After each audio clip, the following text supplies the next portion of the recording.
ኢትዮጵያ ትፈርሳለች የሚል ስጋት በብዙ ኪሎ ሜትር ከኛ ወደ ኋላ የቀረ ሐሳብ ነው።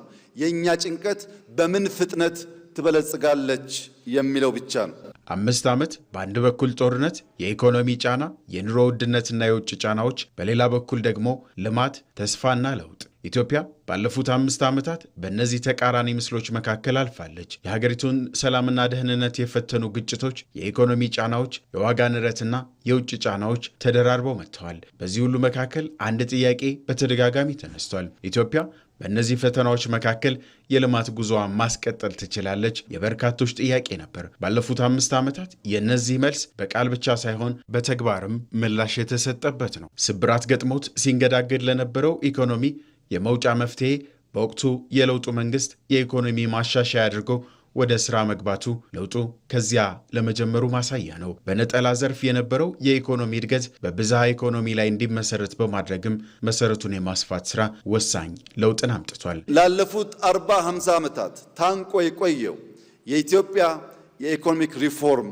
ውሳኔ ቀላል ውሳኔ አልነበረም። በግብርና፣ በኢንዱስትሪ፣ በማይኒንግ፣ በዲጂታል ኢትዮጵያ፣ በሲቪል ሰርቪስ፣ በፍትህ ተቋማት፣ በዲፕሎማሲ ያልነካው ረገድ የለም። በሁሉም ረገድ ግልጽ ሮድማፕ በመንደፍ አጠቃላይ ንቅናቄ ፈጥሯል። በግብርና ጫንቃ ላይ ተጥሎ የነበረው የእድገት ሞተርነት በኢንዱስትሪውና በማዕድኑ ደጀንነት እንዲሁም በቱሪዝምና ዲጂታል ዘርፉ አጋፋሪነት ሁሉም የእድገት ጡብ ይጣሉ በሚል የተጀመረው ትልም ጎምርቶ ፍሬው መለቀም ጀምሯል። በግብርናው ዘርፍ የመስኖ ስንዴ ምርት መስፋፋት በምግብ ራስን የመቻል ጥረትን የሚያሳይም ሆኗል። በዲጂታል ዘርፉም የዲጂታል መታወቂያ ስርዓትን ማስፋፋት፣ የቴሌኮም ዘርፉን ለውድድር ማብቃትና የመንግስት አገልግሎቶችን ወደ ዲጂታል ስርዓት ማስገባት ሂደቱን ያስፈነጠሩ የለውጡ ምልክቶች ናቸው። አሁን የተጀመሩት ፕሮጀክቶች ተጠናቀው በህዝብ ዘንድ እንችላለን የሚልን እምነት ገንብተዋል። የታላቁ የኢትዮጵያ ህዳሴ ግድብ፣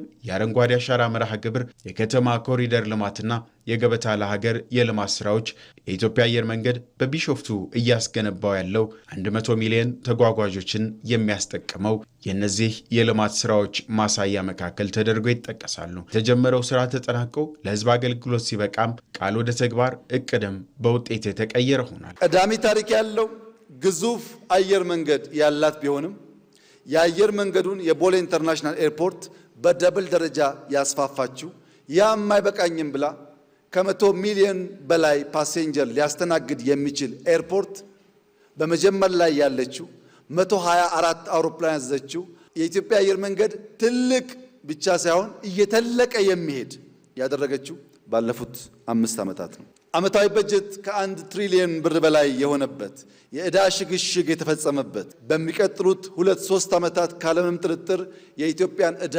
ከ10% በታች ዝቅ እናደርጋለን። አሁን እየተሰሩ ያሉትን ስራዎች ሁሉ ብንወስድ ባለፉት 5 ዓመታት በአንድ እጅ እንደሚቆጠረ ሳይሆን ተዝቆ የማያልቅ ታላላቅ ተግባራት የተፈጸሙበት የድል ጊዜ ነበር ብሎ መውሰድ ይቻላል። ጠቅላይ ሚኒስትር አብይ አህመድ ኢትዮጵያን የፍትህ የእኩልነትና የነጻነት ተምሳሌት በሆነች ታላቅ መርከብ ይመስሏታል። ጉዟም በርካታ አስፈሪ ማዕበሎችን ያቋረጠች ወጀቡን ግን የተሻገረች ይሏታል። ኢትዮጵያ የፕሪቶሪያ የሰላም ስምምነትን ከጦርነት ወደ ሰላም ለመሸጋገር የተጠቀመችበት አንዱ መንገዷ ነው። ከግጭት በኋላ መልሶ ግንባታ፣ መሰረታዊ አገልግሎቶችን መመለስና ሰላማዊ ህይወትን ማስቀጠል ለልማት የሚያስፈልገውን መሰረት ለመፍጠርም ወሳኝነታቸው የተረጋገጠበት ነበር። ምክክርና ሀገራዊ መግባባት እንዲሁ የሀገሪቱን የወደፊት ጉዞ ለማስተካከል የሚያግዙ ሂደቶችም ሆነው ባለፉት 5 ዓመታት ታቅደው ከተተገበሩት መካከልም ናቸው። ልዩነትን በኃይል ሳይሆን በውይይት ለመፍታት የጋራ ጥቅምን ማስቀደምና ለዘላቂ ሰላም መሰረት መጣል የነገ ልማት አስፈላጊ መሰረቶችም ናቸው። ያለፉት 5 ዓመታት የተጀመሩትን ስራዎች የሚያስፋፉ፣ የተገነቡትን መሰረቶች የሚያጠናክሩና የተዘራውን ተስፋ ወደ ውጤት የሚቀይሩ ቀጣይ የልማት ዓመታትንም ይጠቁማሉ።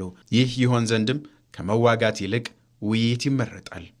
የዲጂታል ለውጥ፣ የግብርና ምርታማነት፣ የኢንዱስትሪ አቅም መጎልበት፣ የከተሞች ልማት፣ የቱሪዝም እንቅስቃሴ፣ ቀጠናዊ ትስስርና ስትራቴጂካዊ አቅም ግንባታዎች ያለፉት 5 ዓመታትን ስንመለከት የምናያቸው የተዘጉ የታሪክ ምዕራፎች ሳይሆኑ ወደ ነገ የሚመሩ ሌሎችን ለመደገፍም የተከፈቱ መንገዶቹ ነው እናገኛቸዋለን። በእርሻ የማናቀው ክልል ሳይቀር ለማመን በሚቸግር ደረጃ ስንዴን በዘመናዊ መንገድ ማረስ፣ ማምረት፣ መብላት ብቻ ሳይሆን ለመሸጥ የሚያበቃ ምርት ማየት እንድንችል አድርገዋል።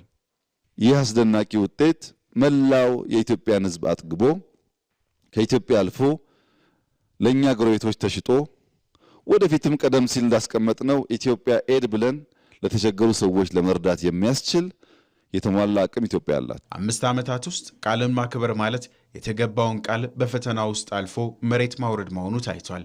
የተስፋን ዘር በተግባር ማብቀልና ለሕዝብ የታሰበውን በጎ ምኞት ወደ ተጨባጭ ሀቅ መቀየር ማለት እንደሆነም ተመላክቷል።